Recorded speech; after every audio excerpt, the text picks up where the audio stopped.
this is an iHeart podcast. Guaranteed human. It's an Olympics you'll never forget. Prime time in Milan. The moments. Chloe Kim with the gold medal flex. The stars. Ilya Malinin. Out of this world. The spectacle from beautiful northern Italy with very special guests every night of the Olympics. Experience the world's biggest show. Prime time in Milan. Tonight, 8/7 Central on NBC and Peacock. The big game commercials are basically must-see TV. This year, Elf Cosmetics went all out with an absurdly funny telenovela called Melissa. It stars Melissa McCarthy, Nicholas Gonzalez, Itati Cantoral, and Elf Glow Reviver Lip Oil. The Elf Glow Reviver Lip Oil is an ultra-glossy tinted lip oil that nourishes, hydrates, and enhances your lips' natural color. Watch the full episode of their new Elf novela on soyunbaño.com. Ever wonder why so many people regain weight after stopping a GLP-1?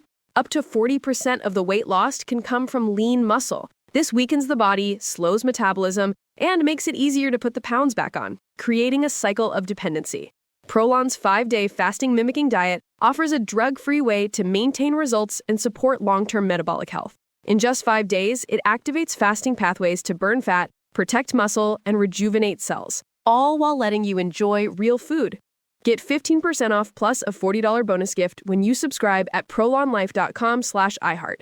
That's prolonlife.com/iHeart. Over the last couple years, didn't we learn that the folding chair was invented by Black people because of what happened in Alabama? The Montgomery Brawl. This Black History Month, the podcast Selective Ignorance with Mandy B unpacks Black history and culture with comedy, clarity, and conversations that shake the status quo. The Crown Act in New York was signed in July of 2019, and that is a bill that was passed to prohibit discrimination based on hairstyles associated with race. To hear this and more, listen to Selective Ignorance with Mandy B from the Black Effect Podcast Network on the iHeartRadio app, Apple Podcasts, or wherever you get your podcasts.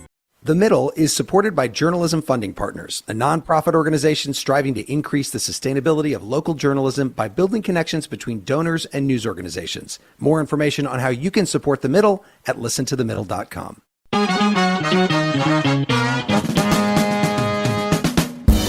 Welcome to a special edition of The Middle. I'm Jeremy Hobson, along with our house DJ, Tolliver. And Tolliver, there is a lot going on right now on a holiday of all days. President Trump is now President Trump again. He's not former President Trump. He's not President-elect Trump. You know, and who doesn't love a sequel? And, you know, and this time we're going to Mars. Did you hear that? Well, that's what Elon Musk says. I think there are a lot of people that we're probably going to hear from who don't love a sequel. But, you know, we've seen executive orders already signed, removing the U.S. from the Paris Climate Accord, directing federal workers to work in the office rather than remote. And of course, then there's the issue of tariffs. And Trump is saying today that he wants to put 25% tariffs on everything coming in from Mexico and Canada starting next week. So, like I said, a lot going on. In his inaugural address, Trump said he was saved from that July assassination attempt, quote, by God, to make America great again. That is why each day under our administration of American patriots, we will be working to meet every crisis with dignity and power and strength. We will move with purpose and speed to bring back hope, prosperity, safety, and peace for citizens of every race, religion, color, and creed. For American citizens, January 20th, 2025 is Liberation Day. So whether you feel that way or not, we want to hear from you this hour about your hopes and fears as Trump retakes the presidency. What does it mean for you? What does it mean for the country? Tolliver, can you give us the number, please? Yeah, it's 8444-MIDDLE. That's 844-464-3353. Or you can write to us at listentothemiddle.com. And TikTok's still here for now, so we're still streaming on YouTube, Twitch, and TikTok. And now Instagram and Facebook, too. We just keep adding them more and more until they go away, like MySpace, and then we'll have to find the new ones. Yeah. Anyways, let's bring in our panel. USA Today chief political correspondent Phillip Bailey joins us from Louisville, Kentucky. Phillip, great to have you back. Hey, Jeremy, how are you? Doing well. And from Kansas City, Mary Sanchez, reporter and columnist for the Tribune content agency. Mary, welcome back to you as well. Thank you. Well, before we get to the phones, Phillip, with every change in the White House, every 4 years or every 8 years comes big changes for the country. There are some people who are not happy and some people who are ecstatic. Is this one different? Well, it is in this way. Look, President Donald Trump is returning to office here, Jeremy, capping off one of the most extraordinary political comebacks in history, returning as the 47th president, more popular and more powerful than before. Just a mere 4 years after leaving Washington in defeat, and what some would say in disgrace, quite honestly. USA Today Suffolk University did a poll recently that found that more Americans are less troubled by Trump's return than his initial arrival. About 31% in our poll said they felt excited about him taking office, equal to about 31% of respondents who said they felt afraid. Now, we asked that same question in December of 2016, and that found only 16% felt excited versus 38% who are alarmed. I think this victory and the way that President Trump won, sweeping all the swing states, winning the popular vote, albeit by 1.5%, and gaining a more diverse coalition. I think this is a different victory, and therefore I think there's a different response that even the opposition is having to President Trump. Mary, what do you think? You are in a very purple part of the country in Kansas City. You've got a Democratic governor in Kansas and a Republican, very Republican state in Missouri these days. How is it playing out there? What are people feeling? You know, I think it's like anything. It depends on who you're speaking with, who your friends are. I think some people are absolutely mortified that he is back in office again. I know immigrant, particularly Latino communities, are very on edge, fearful. Some of that, I think, has been, frankly, reporting that has driven up that anxiety. We're still finding out what's going to happen. We're going to have to wait and see. Missouri is a very red state. It used to be a bellwether, and it is no longer. So I think there are lots of people here who vote Republican and have always voted Republican very strongly. They feel very right, but some of, to the right. But on a lot of issues that we would normally used to call cultural issues, gay and lesbian, transgender, which was mentioned today. Right. There's all of that. But some of the things that President Trump is speaking about now is this tariffs. This is agricultural land. We have a Ford assembly plant here. All of those things could come into play very quickly in ways that some of his supporters may not find pleasurable. Well, and Phillip, just in the last few hours, we've seen Trump pardon 1,500 January 6th rioters. He would call them hostages, but they were convicted, and so he issued a pardon. And he has said this about the tariffs, threatened Canada and Mexico with tariffs. He's doing a lot of things very quickly, pulled out of the Paris Climate Accord. What are the biggest changes that you're expecting in the hours and days ahead? Well, look, I think some of this is going to be, Jeremy, some bluster a little bit. Let's all remember that. Let's remember the original before we move into the sequel. Donald Trump is really good at this one thing. He's really good at showmanship, right? So whenever he's backed into a political corner, the showmanship goes up. And I think that's one thing you'll see consistently here. For example, renaming the Gulf of Mexico. He's doing that officially, I guess, for the U.S. government, but there are international organizations that control that, right? Like, how many folks are just going to be calling it the Gulf of America? He does it. But there are some changes here that he's making that will be consequential. I think the January 6th rioters' pardons will, particularly for someone like Enrique Tarrio, the founder and the leader of the Proud Boys, who was sentenced to 22 years in prison for seditious conspiracy. The question I have is, now that you all have this, what is going to be the buyer's remorse weeks, months from now, particularly from some of his supporters who may want him to go in a different direction? I'm particularly interested, Jeremy, in this ongoing or emerging beef within Trump's governing coalition of sort of the OG MAGA folks like Steve Bannon, Laura Loomer, and others, and sort of the new wave tech bros who sort of adopted Trump in these past years or so. There's already some conversations or some back and forth between them. So I think we're going to see, obviously, the usual reversal in these executive orders and changes. He has a very razor-thin majority in the House and, of course, a pretty solid majority in the Senate and the more conservative tilting Supreme Court. But, governing is a whole different ballgame than politicking. And we'll see how much Donald Trump has learned from his first go-round. I think Susan Wiles, his chief of staff, is probably one of the most important additions to this new team. And I think I'm also watching Senator Marco Rubio who's now confirmed out of the Senate committee as Secretary of State, right? Yeah, so some things he's learned, perhaps some things he may not have learned. There's still a lot of bombasticness to his nature. But this is a president who likes to cut a lot of deals as long as he looks good. So there might be some folks from his base and his governing coalition who will find out very quickly, as others have found out in his business life and personal life, Donald Trump will make a deal and sell you up the river pretty fast. Let's go to the phones. Again, our number is 844-464-3353. It's 844-4-MIDDLE. Ashley is joining us from Houston. Ashley, welcome to the Middle. What are you thinking about today as Trump retakes the White House? I honestly have never been a big fan of Trump. However, after his inauguration speech today, I was really impressed. So I am very optimistic about, just his new view, and I really think that I'm going to give him a chance this round. What do you mean by that? What impressed you? What did you hear that you liked in the speech today? I've never heard him talk about inclusivity. I've never heard him talk about uniting the country, about liberation and liberty, and I really think that's what we need today. And I think that he has kind of taken a different position than the stance he had in the past. And so I think ultimately he needs a second chance. Let me ask you one more thing, Ashley. What would you say is the top issue for you as a voter in this country? Okay. The top issue for me, honestly, he didn't touch on it, but it has to do with high-tech crime. It's something that's been going on in our country that people aren't talking about. We have a high-tech domestic terrorist network that's been operating in the United States, engaging in crimes, and government has been covering it up. They have labeled it Havana Syndrome, when in fact the crime network has been operating here secretly, and government in Houston and the United States government has been covering it up. So it's something definitely they need to tackle.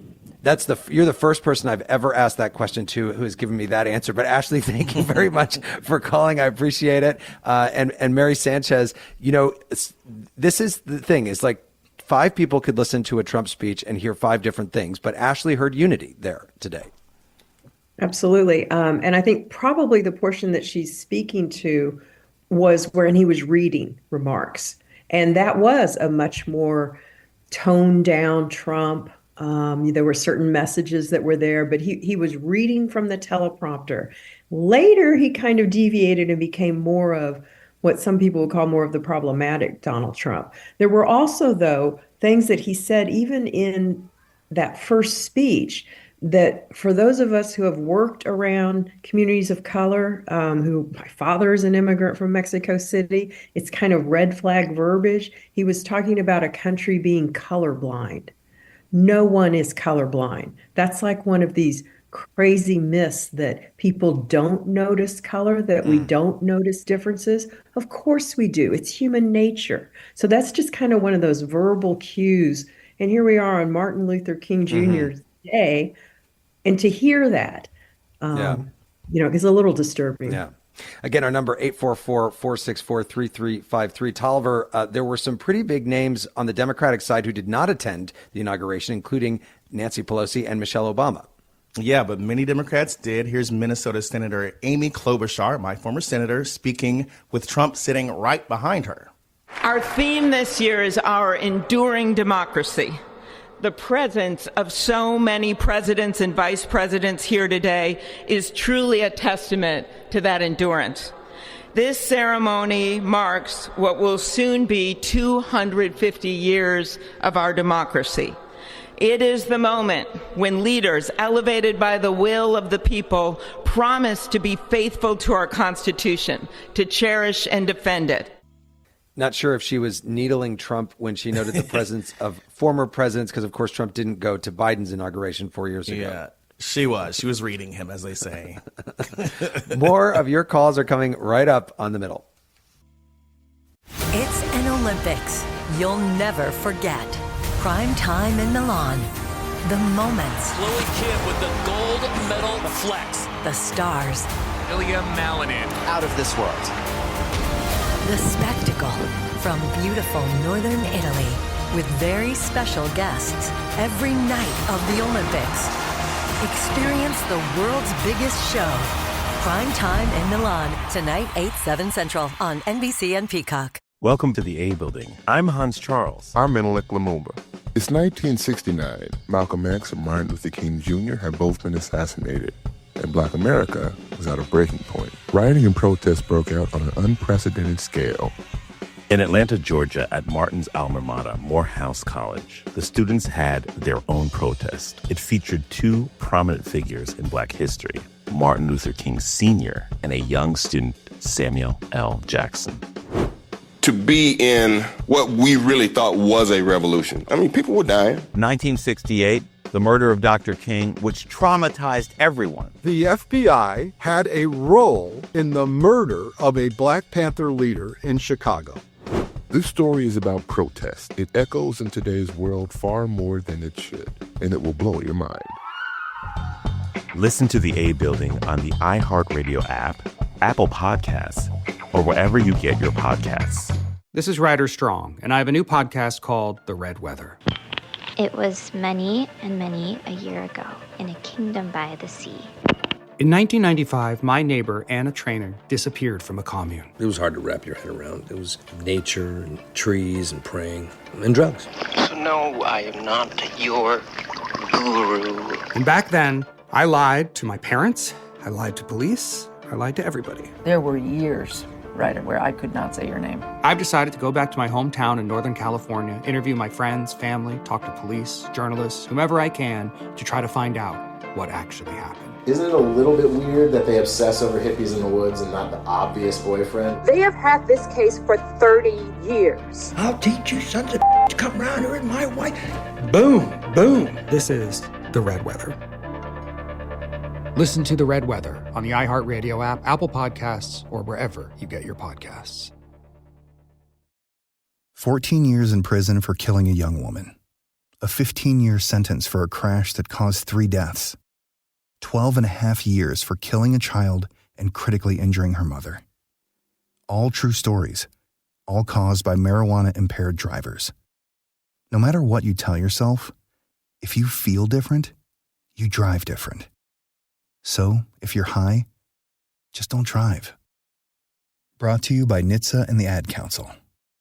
This is The Middle. I'm Jeremy Hobson. If you're just tuning in, The Middle is a national call-in show. We're focused on elevating voices from the middle, geographically, politically, and philosophically, or maybe you just want to meet in the middle.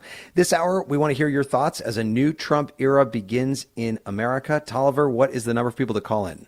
It's 8444-MIDDLE. That's 844-464-3353. You can also write to us at listentothemiddle.com or on social media. I'm joined by Tribune content agency reporter and columnist Mary Sanchez and USA Today chief political correspondent Phillip Bailey. And the phones are lighting up. But before we go back to them, Phillip, what about the role of billionaires? Today at the inauguration, Elon Musk, Jeff Bezos, Mark Zuckerberg, Sundar Pichai, who, by the way, are worth collectively about $1 trillion. What are the concerns about the richest people in the world having such access, unprecedented access to the president? Well, you know, a feature, I think, of this second Trump administration will be that Trump has not just consolidated his dominance in the Republican Party and had a full takeover there, but he's also bringing former foes and critics to heel. And as you mentioned, the tech bros who, you know, Donald Trump certainly had a very tense relationship in his first term, and many in his coalition did, accusing them of being part of covering up different or at least suppressing information on certain news stories like the Hunter Biden laptop and other issues, now are completely on board with him. I think this is what Democrats would rather have the conversation about. I think they would love the image or have already begun to use the image of, see, now the billionaires are in control. It was President Biden, former President Biden now, in his outgoing farewell speech, who mentioned the oligarchy embedding itself into our democracy. But, you know, this is something the Democrats were reluctant to dive into really in their convention because guess what? They had billionaires on their own roster, like the governor of Illinois or like honoring George Soros. So look, as Democrats try to find themselves and rebrand themselves, I think they'll certainly take the relationship, particularly the relationship with Musk, who I think went from an eccentric character to a more alarming character today with that sort of Nazi salute that he did at the Capital One arena. So these more eccentric billionaires and their behaviors and decision-making I think you'll see Democrats accentuate those. They were already beginning to call Elon Musk the co-president.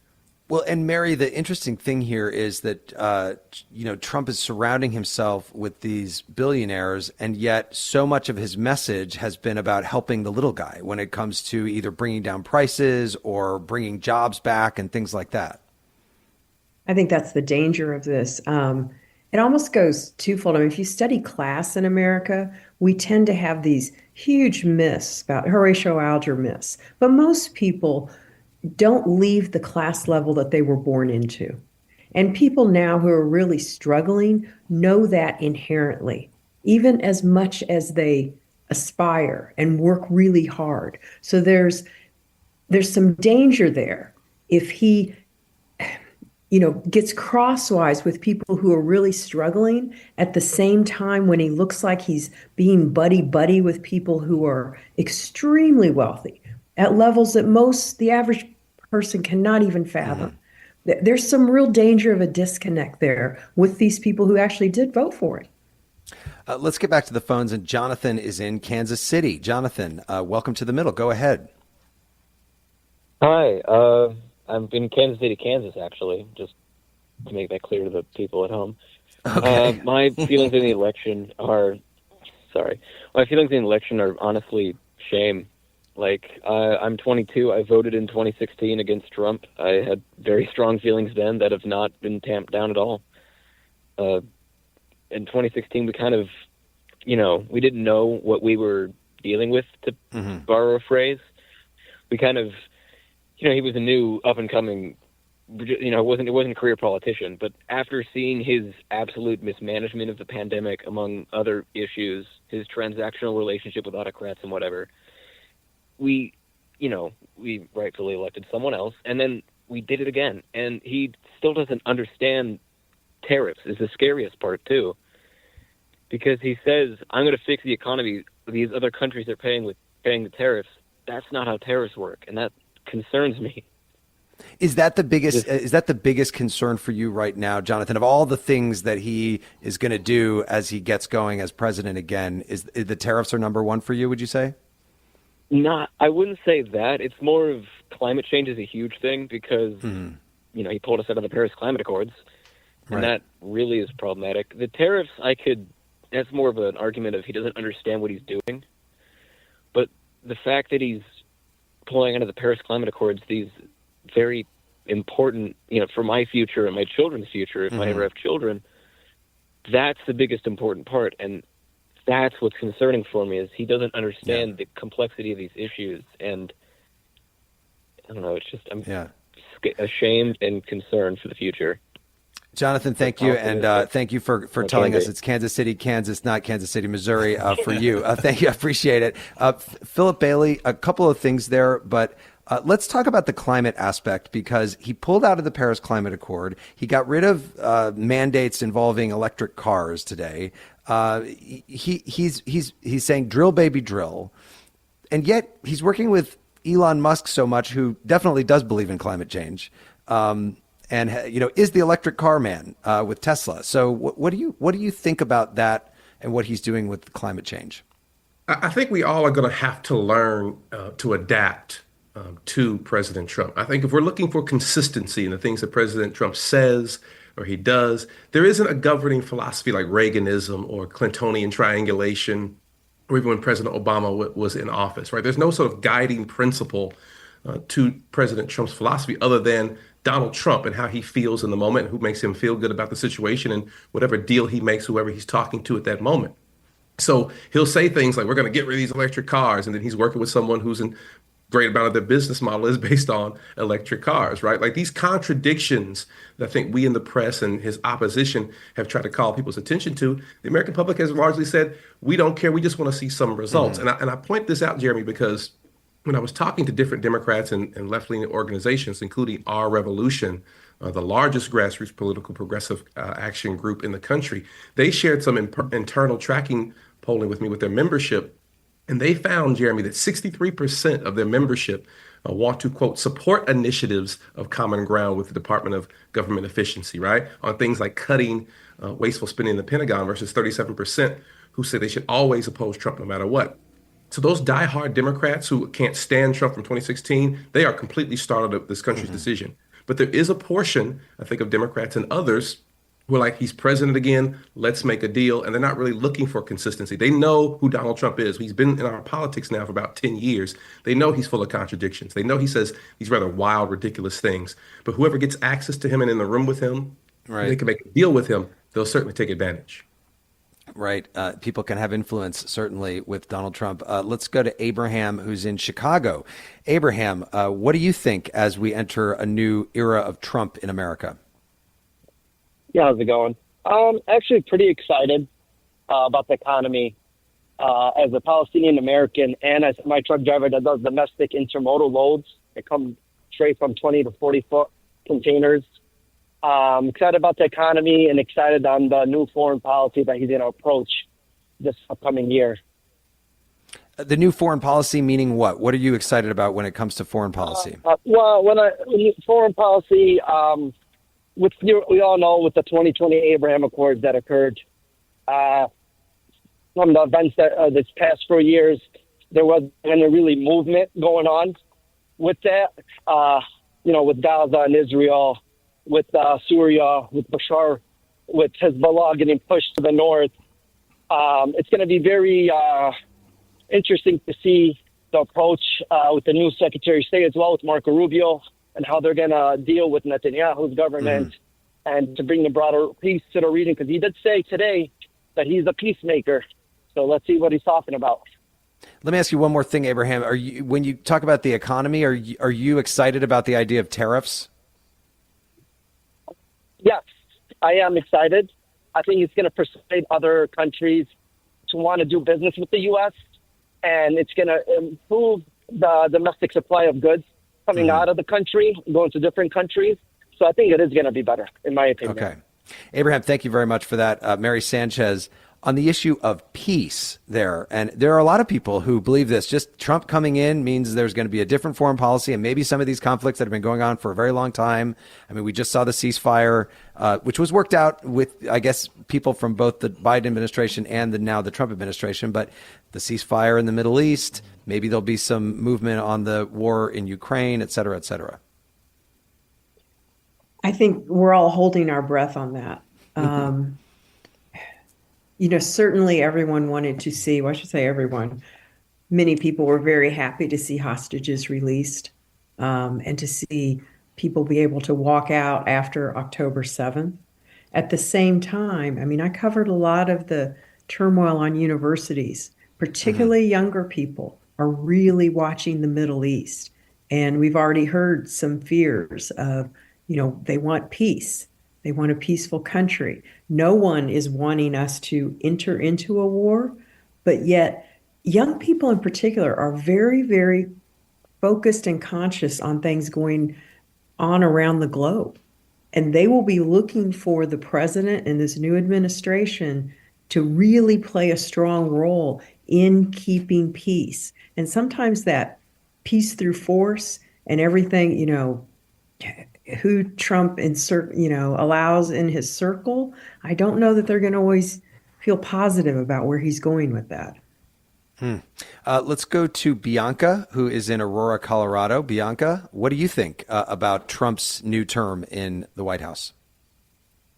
I really believe that he's going to make a lot of positive changes, and I'm really looking forward to whatever he does. And the only thing I'm concerned about is this whole renaming of the Panama Canal. I really think there should be more dialogue about it. But other than that, I think that he has some great ideas. All right. Great. Actually, I'm glad you brought up the Panama Canal because Phillip Bailey, Greenland, he wants to take Greenland. He wants to retake the Panama Canal. He wants to make Canada the 51st state. You can't really tell what he's being serious about with this and what is just he's throwing it out there to see what happens. But are you expecting movement on those things? No. I mean, remember, the wall was supposed to be paid for by Mexico. I mean, Donald Trump's style, if anyone has watched The Apprentice, that biopic of Donald Trump, and sees where he got his sort of mentorship from, you're always in attack mode. You're always pitching. You're always throwing things out there to see what sticks. Some of this might go somewhere. The thing with Greenland might turn into sharing of some sort of resources. It may not be the United States buying Greenland, right? There may be a whole deal struck with Canada. They might come, Trudeau's out now. There's a whole new government coming in Canada. They may want to make a deal with Donald Trump, say, hey, you know what, Mr. President, we know you're not going to make us a 51st state, but here's something we can work on. And I think that is where, look, Donald Trump is already a lame duck now. And the political timing hasn't changed. The calendar is the same as it has always been. There are midterms coming up. And really after that, he turns even to more of a lame duck. And he wants a legacy. This is a president you can tell who is yearning and searching for to get his face, etched in Mount Rushmore somewhere. He wants his Louisiana Purchase or whatever. Right. The sort of new manifest destiny sort of he's trying to adopt here. He wants to write his name in the history books in some sort of grand way here. And the question will be how much of his governing coalition will remain to include Republicans, because on some of these issues, he may go to Democrats in the House. He may go to Democrats in the Senate. Remember, Donald Trump spent most of his life as a liberal Democrat in New York. So I think that we're going to see here not really a guiding, consistent political philosophy. It's going to be come as it goes, see what it is. In some ways, I'll be dealing with John Fetterman. Some days I'll be dealing with Speaker Mike Pence. And other days I might be actually dealing with maybe Hakeem Jeffries. I think that's what the American people have got to get used to when it comes to Donald Trump. There is no consistency here. Bree is joining us from Westchester, Pennsylvania. Bree, what do you think about the new Trump term? Well, I'm personally a little worried for the upcoming policy, and I was reading some of the executive orders that President Trump has signed today, and one of them was redefining a sex under U.S. law, and I'm just worried for those who do consider themselves transgender, both adults and minors, what that would entail for the next 4 years. Yeah, that's a good point. And he actually brought up in the inaugural speech, Mary Sanchez, the idea that from now on, he says, the U.S. will only have two genders, man and woman. Which, there is a sizable trans portion of, population in this country who would say that's not, that doesn't make sense. Or people who don't consider them, who are gender fluid, who don't consider themselves one or the other. So what about that and Bree's concerns? Well, and that's part of where Donald Trump and the rhetoric does run up against facts and scientific facts. I mean, gender dysphoria is real. Doctors have known that for decades now. It's been recognized, and this is, transgender. I think he could possibly be in a dangerous land by going too far. A lot of what he speaks to, particularly on these, pulpit podiums, is to his very strong base. That is what today was about. He is the president of the United States, however, and he must govern for everyone. And if he leans too far into some of those issues just to please a certain voice or frankly to get the cheers from his supporters, he does risk losing other people that possibly might be open to him. Well, that's a really interesting point. And Phillip, I remember when we had you on last and we were talking about whether he won the middle. And I think you said, yes, he did, at least some degree this time. What is the calculation from a president about whether to just appeal to their base versus to appeal to the broader electorate? Well, I think, you need your base because that is what gives up any president their political might, particularly like in midterms or the bully pulpit, essentially, right? The president of the United States could enter a room and immediately take all the oxygen out of it when they're in a popular position or place. And I think if there's anyone to ask how important that is, ask Joe Biden, who in his exit interview said, I was really good at the policy part. The politics, not so much. I mean, today we saw Trump signing these executive orders at the rally and showing everyone, see what I've done, look what I've done. Right. Because I think Trump understands that your average American isn't reading scientific journals about body dysmorphia, right? They're not reading these deep essays about critical race theory or our country's racial history. He understands that your average American cares far more about what the cost of milk is, what they see in their phones or on TikTok and everything else. So he's been able to, I think, exploit that in a way that Democrats sort of lost the point and lost the plot here about what government's all about to people. Get things done. The question Phil, just stand by for a second, because Tolliver, a lot of the fear that we're hearing about Trump's return to the White House was because of things he said himself. Yeah, like when he said he wanted to be a dictator on day one, which is today. Here he is during a town hall with Fox News anchor Sean Hannity back in 2023. Under no circumstances, you are promising America tonight you would never abuse power as retribution against anybody. Except for day one. Except Look, what? He's going crazy. Except for day one. Meaning? I want to close the border and I want to drill. That's not retribution. I'm gonna be, you know, he keeps, we love this guy. He says, you're not gonna be a dictator, are you? I said, no, other than day one. Again, today is day one. Today's the day. Look out. Look out. We'll be back with more of your calls on The Middle. It's an Olympics you'll never forget. Prime time in Milan. The moments. Chloe Kim with the gold medal flex. The stars. Ilya Malinin. Out of this world. The spectacle from beautiful northern Italy with very special guests every night of the Olympics. Experience the world's biggest show. Prime time in Milan. Tonight, 8/7 Central on NBC and Peacock. Welcome to the A Building. I'm Hans Charles. I'm Menelik Lumumba. It's 1969. Malcolm X and Martin Luther King Jr. had both been assassinated, and Black America was at a breaking point. Rioting and protests broke out on an unprecedented scale. In Atlanta, Georgia, at Martin's alma mater, Morehouse College, the students had their own protest. It featured two prominent figures in Black history, Martin Luther King Sr. and a young student, Samuel L. Jackson. To be in what we really thought was a revolution. I mean, people were dying. 1968, the murder of Dr. King, which traumatized everyone. The FBI had a role in the murder of a Black Panther leader in Chicago. This story is about protest. It echoes in today's world far more than it should, and it will blow your mind.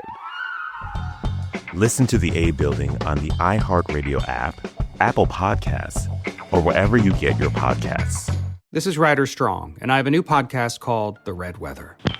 It was many and many a year ago in a kingdom by the sea. In 1995, my neighbor, Anna Trainer, disappeared from a commune. It was hard to wrap your head around. It was nature and trees and praying and drugs. So no, I am not your guru. And back then, I lied to my parents, I lied to police, I lied to everybody. There were years, Ryder, where I could not say your name. I've decided to go back to my hometown in Northern California, interview my friends, family, talk to police, journalists, whomever I can, to try to find out what actually happened. Isn't it a little bit weird that they obsess over hippies in the woods and not the obvious boyfriend? They have had this case for 30 years. I'll teach you sons of to come around here with my wife. Boom, boom. This is The Red Weather. Listen to The Red Weather on the iHeartRadio app, Apple Podcasts, or wherever you get your podcasts. I actually drop better when I'm high. It heightens my senses, calms me down. If anything, I'm more careful. Honestly, it just helps me focus. That's probably what the driver who killed a 4-year-old told himself. And now he's in prison. You see, no matter what you tell yourself, if you feel different, you drive different. So if you're high, just don't drive. Brought to you by NHTSA and the Ad Council. This is The Middle. I'm Jeremy Hobson. This hour, we're asking you for your thoughts on Trump's return to the White House and what that means for America and for you. You can call us at 844-4MIDDLE. That's 844-464-3353. You can also reach out at listentothemiddle.com. Or, Tolliver, you can find us on which platforms again, live streaming Every now? single platform. All YouTube, Instagram, TikTok, Snapchat. No, Who not knows? Snapchat, but Twitch, which whatever that is. No, I'm kidding. I kind of now know what Twitch is. I am joined by USA Today chief political correspondent Phillip Bailey and Tribune content agency reporter and columnist Mary Sanchez. And before we go back to the phones, Mary, what will the opposition do this time around? You aren't seeing the big protests, as much resistance as we saw back in 2017, at least not yet. What kind of opposition are you expecting this time? I know it's already happening. I mean, we've done some interviews where people are doing their homework. They're waiting to see what's occurring, what he's going to sign an executive order, certainly today. But they're looking at building coalitions, I think. I think you may not see, outpourings like Black Lives Matter, but there are a lot of people who know how to do grassroots organizing. I think if they're going to be successful, they need to kind of start reaching out broader and broader. And some of them know that. I mean, the ACLU is probably being funded right now at very high levels. Matter of fact, some good reporter probably needs to check that because they are one of the organizations that will be challenging many of the things that Trump is going to try and do, particularly around immigration. So I think, people are planning, they're working, they're not just sitting back. Phillip, is there somebody who's going to emerge or is starting to emerge as sort of the face of the opposition in Washington? Well, look, I've been covering some of the early stages of this RNC chair race, and I think that's the first place you're going to see DNC chair race. Excuse me, DNC chair race, and you have different candidates. Ken Martin of Minnesota, Ben Wickler of Wisconsin. Certainly can't forget former governor of Maryland, Martin O'Malley. And others who are in that contest. So I think that's going to be the first test. But Mary's right. I mean, you're going to see legal challenges. You're going to see folks reconfigure. I do think, again, Jeremy, that parts of the left are going to have a two-pronged approach here. There's obviously going to be on the values that are very important to progressives, like protecting the undocumented community, protecting the trans community, that they're not going to waver on. But I do think you're going to see some Democrats, and it might be some surprising figures, who are going to broach Donald Trump on some things of, hey, let's get something done, because they know that their constituents really are wanting people to be served in a way by government. So, look, Democrats aren't really sure how exactly uniformly they're going to approach Donald Trump. I think the activist left obviously is going to try to reconfigure things. But I'm very interested to see, particularly some of these court challenges like the birthright citizenship, who the ACLU and others who go to before the Supreme Court, who they aim their arguments at. Is it going to be Justice Amy Coney Barrett, Justice Brett Kavanaugh, depending on which case it is. The Supreme Court will play a vital role here over the next 4 years. Let's go to Bobby, who's in Echo Park, California. Bobby, what do you think about this new Trump era in America? Can you guys hear me? Yeah, go ahead. I'm excited. I'm Obama, Hillary, Biden voter who now voted for Trump, and for lack of a better term, like a coastal elite, educated, lived in Brooklyn, live in LA now. And I'm just, I think there's a lot of me, I'm someone who's just increasingly pushed away from the Democratic Party. For lack of a better term, I think the speaker just used the term activist left. And yeah, the lack of common sense, the condemnation of anyone who disagrees with you, calling people transphobic for, whatever it is, thinking men shouldn't compete against women in powerlifting competitions or whatever.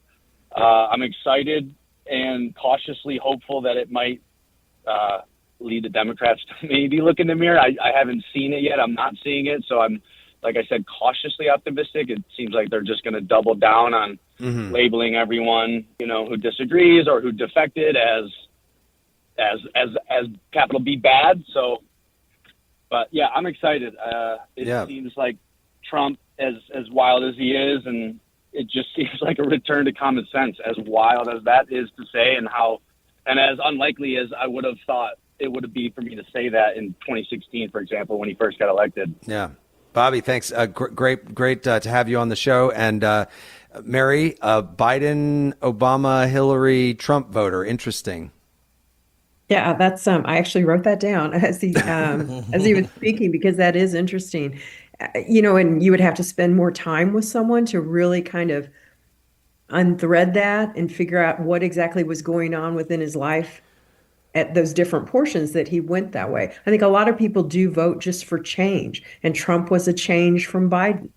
You hear people talk about, is that the woke conversations, and they're pushing back. Part of that, I think, is our inability to have these real conversations. The transgender population is relatively very small. I fought this in newsrooms even. You don't want to start building narratives that a population, although very deserving of protections, personally think. But I think if you ask people, they'll think that that our transgender population in the U.S. is much larger than it actually is. Right. It gets talked about all the time. I mean, it was a huge issue in the campaign. Right. Absolutely. And there's a part of that where Democrats really failed. They failed to do some of that educating. Most school districts, public school districts, have dealt with that issue of athletics when a child is, in transition. They've dealt with that for decades. But Jeremy, no one ever brought it up. And it suddenly just became this huge issue, and it overtook things. Yeah. But end of the day, does that help your caller in their living, in their cost of living, in their wages? Right. No, it has nothing to do with it. But Jeremy, I think that caller there said what I heard from a lot of people on the campaign trail, a lot of Democrats or disaffected folks who were left of center in a lot of their values. And one of them said to me, look, if I say that an illegal immigrant killed a young girl in Georgia, right, Democrats are more upset with me because I said illegal immigrant than the fact that the girl was killed. And I think this is where Democrats, I guess, forgot the plot and the woke stuff, sort of why it was so easy for Republicans to use against them, is that people are asking to be served. A lot of Americans are very clumsy in their rhetoric. They don't know the right thing to say. They might say something that might be kind of tiny offensive to you if you have all your checks marked off. But so what? That's not the point. The federal government's job isn't to regulate how you talk about the issues. That's not the president's job. That's not the speaker's job, the chief justice's job. Your job is to serve the people. So some folks are going to come to you and say some really clumsy, ugly, maybe even bigoted things from time to time. And Democrats focused far more on that. And I think Trump was able to seize on that in a way that Democrats really didn't think that they would. Phillip, correct me if I'm wrong. Can I jump in real quick? Yeah, I just don't know if I've heard that at the federal level with Democrats, especially on the transgender issues. Am I missing somebody who's been talking about this more than I think? Like Democrats engaging with the transgender issue? Certainly, I don't think, Tolliver, at the federal level, the outrage merits sort of the response at the federal level. But I do think what Republicans are just better at than Democrats is they're able to speak to common people who don't pay attention to politics every day and give them that 15-second pitch on why I care about it more than they do. Because I'm responding to the thing that gets people viscerally angry and upset. People are upset when someone is killed regardless of their nationality and background. But yes, if an illegal immigrant or an undocumented person comes to this country and does that, people get more upset apparently. And rather than focusing on the rhetoric of how people talk about the issue, Republicans are trying to respond, I think, to why are you upset about the issue? And Democrats, more than likely, I think, in this year are going to pivot back to that. Let's go to Chester, who's in Denver, Colorado. Hi, Chester. Welcome to The Middle. Go ahead. Hello. Thank you. It's funny you picked up my call, as I'm actually a trans person. And one of the biggest concerns that I do have is over the Trump presidency. Just like the legality of having just two genders that are assigned at birth. I worry so much about the people in my community, but not only my community, people of color, immigrants, people in Palestine, as we're really in this place right now where there's a ceasefire deal happening, but several people have been killed already today. And it's just so upsetting to know that Trump wants to make have all hell break loose in the Middle East. Well, Chester, let me just ask you, focused on the transgender issue and your community. Yeah. What would you want if somebody in the Trump administration was listening to this right now? What would you say to them about that issue? That if you had their ear for a moment. Of course. So my father is a Trump supporter and has voted for him every time he has run. it's something that is very difficult for me because I know that he loves me as his child. I think just listening to trans voices and knowing that they're people rather than the things that people really struggle with, like pronouns and gender markers. Beyond that, we are people, and I think that I understand the Republicans and right-leaning people that they struggle with these things, but we've always been around, and regardless of it being legal or not, we will continue to be around. But it is scary to know that this administration is so hostile towards my community. Yeah, Chester, thank you so much for calling in. Mary Sanchez, just amazing. And Tolliver, by the way, amazing that, you know, the callers that we get on this program. But Mary Sanchez, to hear that from somebody who really feels targeted directly, who feels that their own life is really on the line here with Trump coming back in. And there are probably many people in different groups that feel that way as Trump comes back into the White House. Yeah, there are. I mean, I know there are. And that's part of the challenge for the nation, I think, and for Democrats, is how do you allow those voices to be heard and the questions to be asked, perhaps? We just don't have the, quote, safe spaces for people to be, as Phillip was saying, clumsy with language. Most people who are born straight, as you are born to what you are, they've never thought about it. Matter of fact, that's one way that you kind of train people, is ask them, how long have you known that you were straight? And they'll say, I've always known. And that's one way to get people to understand that other people don't feel that way. Right. And it's different. Right. But those conversations aren't had. Chester needs to be heard.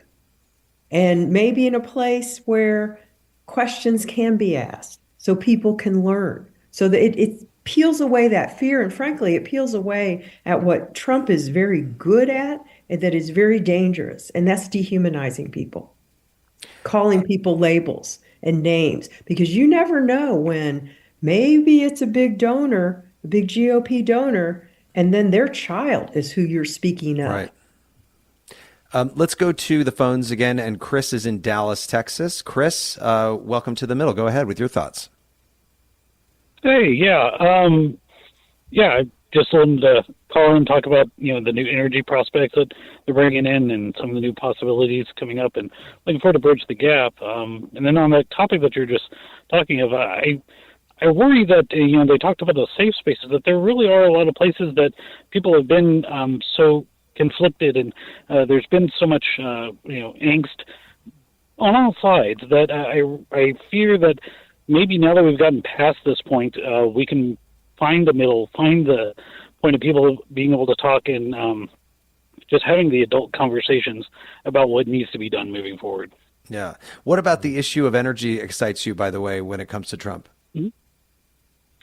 So obviously, I do like the idea of the drill, baby drill, for the idea of utilizing the resources to get to a more efficient solution long term. A lot of things that they've looked at right now for power and solar, they're getting there, but the scale that they've been doing it hasn't been as efficient as it could be. There's a lot of new nuclear technologies that can provide the energy that we're going to need. Definitely in the short term, a lot better than some of the solar and wind that we're looking at, even some of the battery technologies. That's something that hasn't been really looked at. And there's just the options that we can get to. I felt that we were too hamstrung just by trying to do something for the sake of doing what we think might be right, rather than looking at really what is the best options all around and getting those moving forward. Yeah. Chris, thank you for that call. Phillip Bailey, we should note that even in the Biden administration, the U.S. is producing more energy than ever before, including from things like natural gas. What is Trump exactly going to be able to do now quickly on the issue of energy and drill, baby, drill?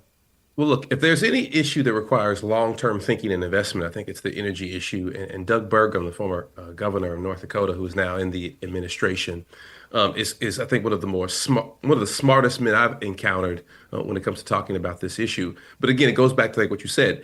People don't really know what the Biden administration, a lot of times, the policies that they were already working on that was already benefiting the country, right? And now that Donald Trump's, like, for example, Republicans really like the election results and have a whole lot of faith in the election results now that Donald Trump won. Right. Many think that probably wouldn't have happened if Kamala Harris had probably won on November.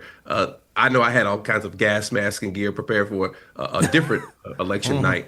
But anyway, so look, this is I think the key difference between Biden and Trump. One is a showman. One is always selling, always in the mode of telling you what he's doing great, what he's doing big, even if nothing's actually happening. Whereas in Biden has admitted he didn't do that well at that part. He didn't have surrogates out there selling the ideas and his accomplishments.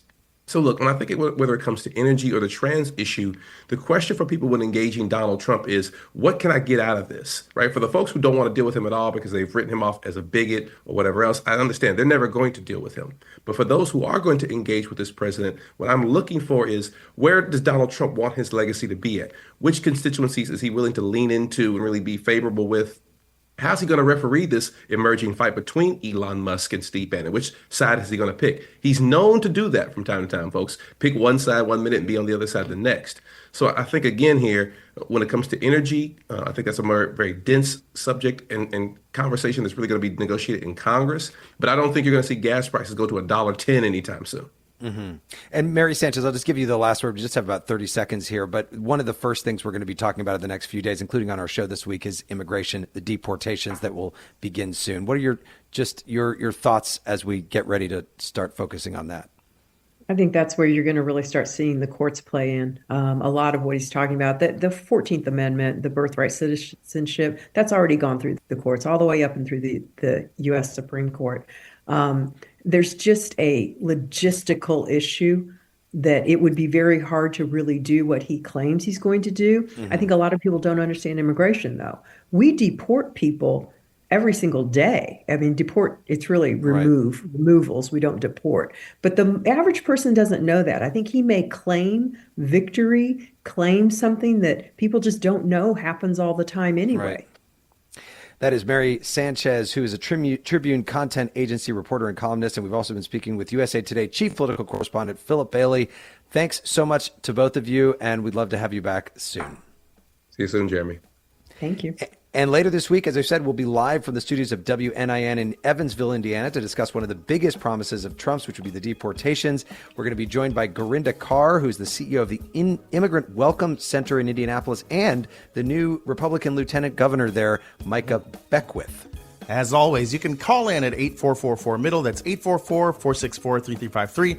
Or you can reach out at listentothemiddle.com, where you can also sign up for our free weekly newsletter. And don't forget to check out our new video podcast on YouTube, where you can watch us as well as hear us. The Middle is brought to you by Long Nook Media, distributed by Illinois Public Media in Urbana, Illinois, and produced by Harrison Patino, Danny Alexander, Sam Burmistaz, John Barth, Annika Deschler, and Brandon Kondritz. Our technical director is Jason Croft. Thanks to all of them for working on this holiday. And thanks to our satellite radio listeners, our podcast audience, and the more than 420 public radio stations that are making it possible for people across the country to listen to The Middle. I'm Jeremy Hobson. I'll talk to you later this week.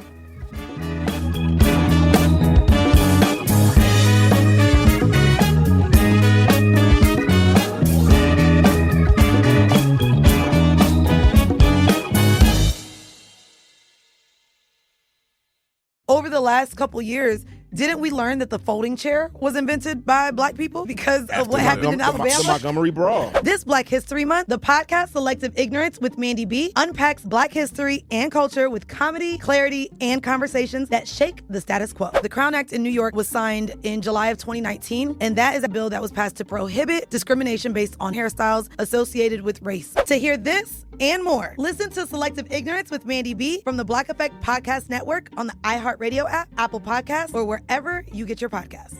1969. Malcolm and Martin are gone. America is in crisis. And at Morehouse College, the students make their move. These students, including a young Samuel L. Jackson, locked up the members of the Board of Trustees, including Martin Luther King Sr. It's the true story of protest and rebellion in Black American history that you'll never forget. I'm Hans Charles. I'm Menelik Lumumba. Listen to The A Building on the iHeartRadio app, Apple Podcasts, or wherever you get your podcasts. I actually drop better when I'm high.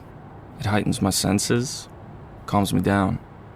If anything, I'm more careful. Honestly, it just helps me focus. That's probably what the driver who killed a 4-year-old told himself. And now he's in prison. You see, no matter what you tell yourself, if you feel different, you drive different. So if you're high, just don't drive. Brought to you by NHTSA and the Ad Council. When segregation was a law, one mysterious black club owner, Charlie Fitzgerald, had his own rules. Segregation in the day, integration at night. It was like stepping on another world. Was he a businessman, a criminal, a hero? Charlie was an example of power. They had to crush him. Charlie's Place, from Atlas Obscura and Visit Myrtle Beach. Listen to Charlie's Place on the iHeartRadio app, Apple Podcasts, or wherever you get your podcasts. This is an iHeart podcast. Guaranteed Human.